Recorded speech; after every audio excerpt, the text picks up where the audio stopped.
We gotta give each other respect, girl.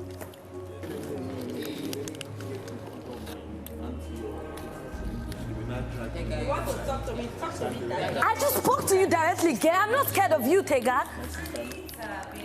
You're not talking to me. When you want to talk to me direct. I'm talking to you, Tega. No, you're not. I just called your name, Tega. No, you're not. I'm talking to you, no, girl. No, you're not. You ain't talking to me, girl. She shouldn't play with me, please. That's not playing. When you feel like talking to me or when you're ready to talk to me, you can talk to me. That's plain annoying. I'm not going to try to piss her off like that. It's really annoying.